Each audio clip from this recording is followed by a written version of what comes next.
So, I've been hearing skateboarding is cooked. Well, professional skateboarding is cooked. Let's talk about it. So, do you think skateboarding is cooked?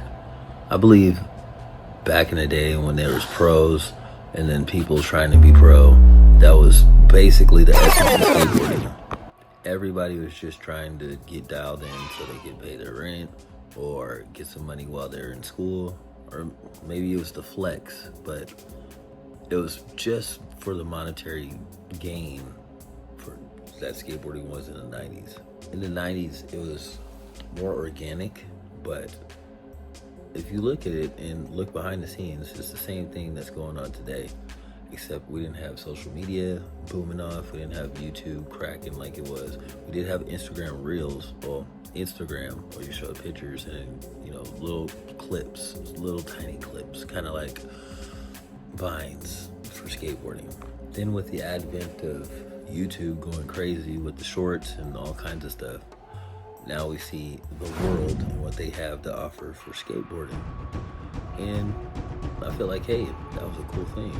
Great thing, actually, because it got more inspiration, more different tricks to do, and nollie, different tricks to do, and fakie, like just totally expanding the box and blowing it out the lid, with all this new innovations that are coming at a certain time. But now it seems like the pro, when I say quote unquote pro situation, is kind of dwindling because people cannot pay their rent or their bills or do anything other than skate for the company, but barely scrape by to live in this world. Especially don't factor in like the economy. If you didn't know, the economy is like crazy right now. Like a freaking 4 pieces of chicken would cost you $20-something. And in the back of the day, 4 pieces of chicken would be like $12, maybe $7 on a good day. People would buy those little frozen banquet like chicken that's fried. Don't do that. Don't buy frozen fried chicken. That's just nasty, and you should feel nasty, and just don't do it.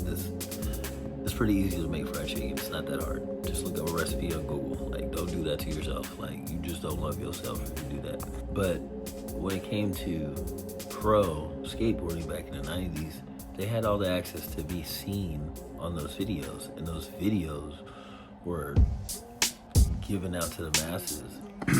So they had a huge distribution of video thing like locked down. And I think that's what made pros pro, because normal people didn't have the production value or the reach to get their video from here to New York. So that might have played a part. Also, pros would tour. So they would tour with the team, or they would tour with the wheel company, etc., etc. But seeing the pro that you've seen in the magazine in real life, that added to the value of the pro, but the monetary gain didn't even come up at all. It sucks that, we're in a world where you just gotta worry about bills that really just don't make no sense at all, because it should be free. In other countries, they don't have all these bills like America, but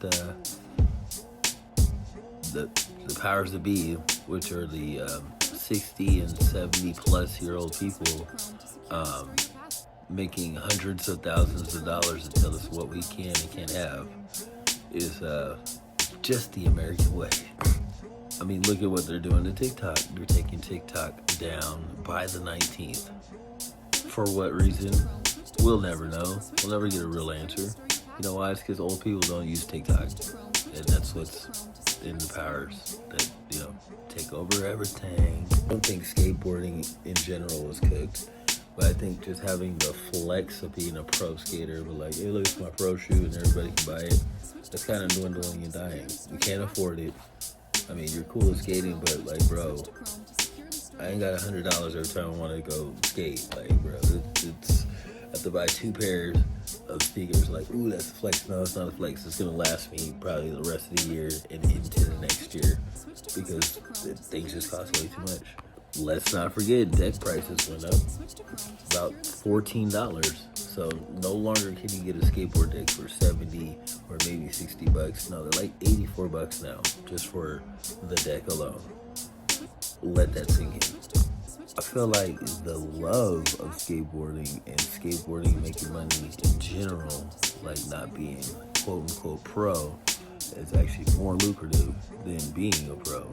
I know like some guy just rolls around on a skateboard and he is pro and he's making money on his YouTube channel and whatever side ventures he has. I also seen another guy who just hits a sick ollie. Then I seen the technical guys like Rodney Mullen, like super good guys that are in the realm of Rodney Mullen. Not sponsored, but just sitting there and just doing it for the love or the brand that they want, that they like or something. Like they have multiple avenues to make the money, so it's different. Back in the beginning of YouTube, the core industry was like probably putting in little seeds like, oh man, it's not cool to be a YouTuber and make your own money. That's stupid, huh? It's just like spread that whole rumor around. Like, who would think it would not be cool to have guaranteed money for yourself and your endeavors and not have to rely upon gym and accountant, you know what I mean? Or have to call it human resources to be like, hey, I didn't put this patch on my shoe, then you have to wait hella long. Or if you're like a Niger, Houston or Aisha where like you guys get the exclusive, which is cool. I mean, it's not wrong, you worked hard for it. But we'll never see the light of day of those shoes. Like I wear size 15.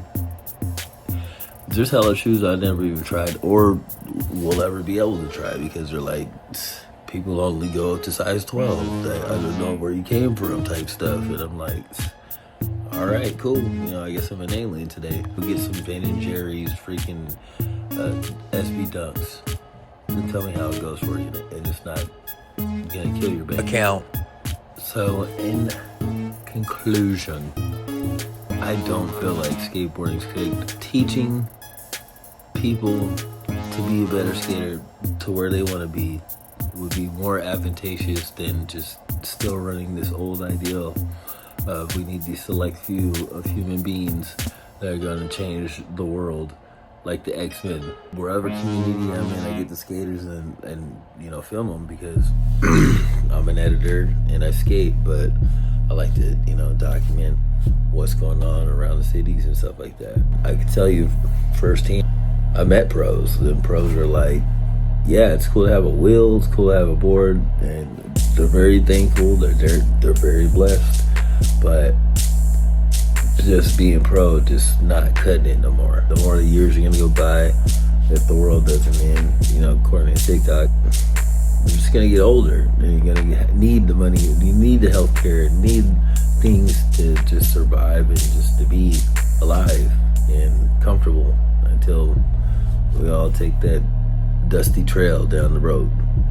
Don't let it deter you skateboarding, because I am getting better and I just wanted to be a better skater. I just want to be able to go around wherever like a ninja and just not, that board's just my weapon to just like, you know, slide, grind, flip, going 300 miles an hour, and then, you know, it becomes like my magic carpet or something like that.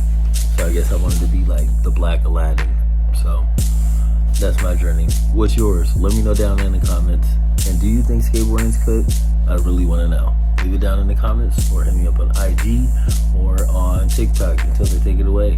And I'll hit you up on another video. Please like and subscribe and let me know. Let's have a dialogue on my community page.